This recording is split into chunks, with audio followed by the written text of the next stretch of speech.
First Chronicles chapter 26. The divisions of the gatekeepers from Korathites, Meshelemiah, son of Kuri, one of the sons of Asaph.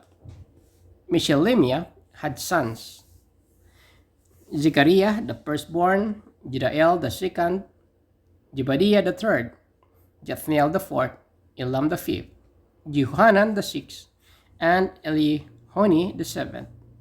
Obededom also had sons: Shemaiah the firstborn, Josabad the second, Joah the third, Zakar the fourth, Nathaniel the fifth, Amiel the sixth, Shakar the seventh, and Politai the eighth.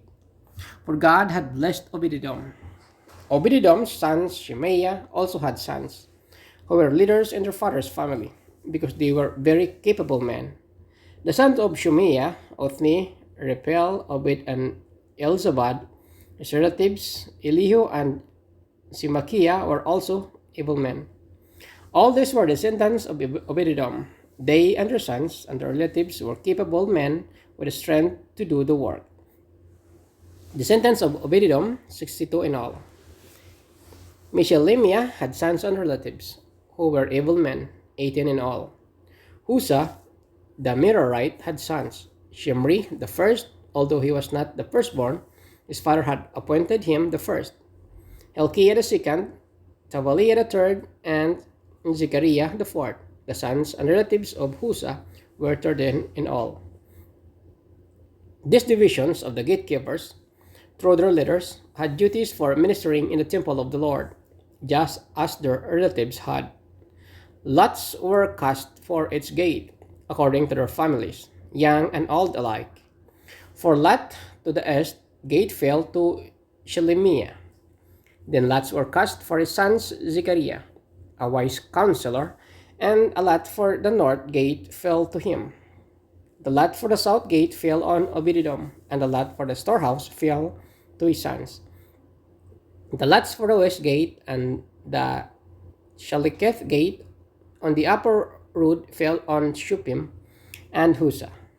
Guard was alongside of guard. There were 6 Levites a day on the east, 4 a day on the north, 4 a day on the south, and 2 at the time of the storehouse. As for the court to the west, there were 4 of the road and 2 at the court itself. These were the divisions of the gatekeepers, who were descendants of Korah and Merari. Their fellow Levites were in charge of the treasuries of the house of God and treasuries for the dedicated things. The descendants of Ladan, who were Gershonites through Ladan and who were heads of families belonging to Ladan, the Gershonite, were Jeheli, the sons of Jeheli, Jitam and his brother Joel. They were in charge of the treasuries of the temple of the Lord. From the Amramites, the Isherites and Hebronites, and the Uzzielites, Shubael, a descendant of Gershom, son of Moses, was the official in charge of the treasuries.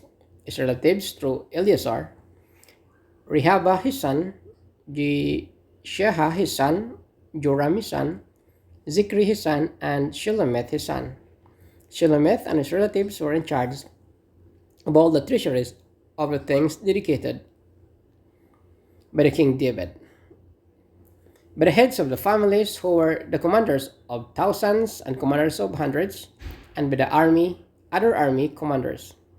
Some of the plunder taken in the battle they dedicated for the repair of the temple of the Lord, and everything dedicated by Samuel the seer, and by Saul son of Kish, Abner son of Ner, and Joab son of Zeruah, and all the other dedicated things were in the care of Shelomith and his relatives.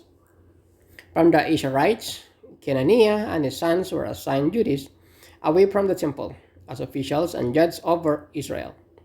From the Hebronites, Hashabiah and his relatives, 1,700 able men, were responsible in Israel west of Jordan for all the work of the Lord and for the king's service. As for the Hebronites, Jeriah was their chief according to the genealogical records of their families. In the 40th year of David's reign, a research was made in the records, and capable men among the Hebronites were found at Gezer in Gilead.